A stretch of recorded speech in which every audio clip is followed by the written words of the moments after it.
Oh, hello there. Thank you so much for stopping by. I thought today would be a good day to check in and clarify some things about the history composition book. A lot of the work kids do for the history class, they put in their composition book. We work on maps, they take notes from videos, they copy notes that I give in class. They do a fairly significant amount of work in there. You can always get a really good idea of what we're learning about by taking a look at their composition book. Because we put so much work in the composition book, it does become a pretty big part of the history grade. One thing I really like about the composition book is that it helps keep students organized. A whole bunch of things, a whole bunch of assignments are in one place. Not only does the composition book help somebody stay organized, but as you can see from this grade average right here in one of my classes this year, the average student in this class got a 90 or 91%, so it helps their grades in the class as well. I don't generally offer extra credit in my class, but I do when it comes to the composition book. Here's that same class that had the 90% average, and if you look at the extra credit in that class, you're going to notice that in that class, 21 students turned their composition book in early and got 10 bonus points on their grade. You might be wondering, how did those students do so well on their composition book? Well, here's how. In Google Classroom, there's a couple things that could be really helpful.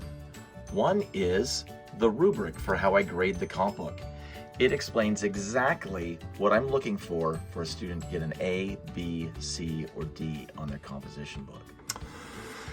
Since so much work is in there, you might wonder what exactly is the effect on a student's grade with the composition book?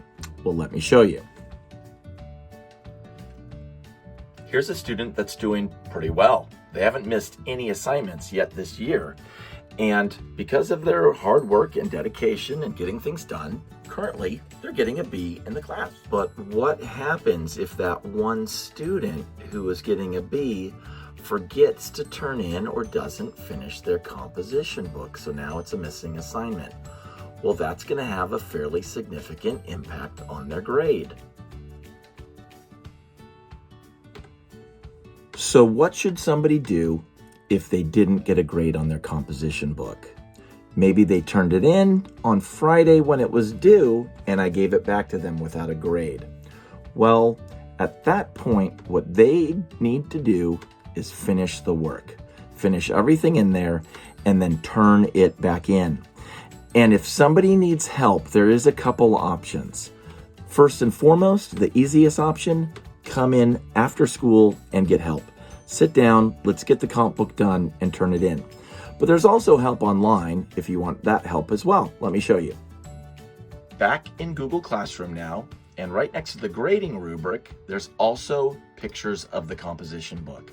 So if you were to go into Google Classroom, you would be able to see what is going onto each page of the composition book so far this year. All of these slides are there. Some of them have extra directions. They might have notes. They might have helpful hints. All sorts of things are there that could help a student finish up their composition book. Well, that's it for now. But if you do need help, I look forward to seeing you after school, almost any day of the week.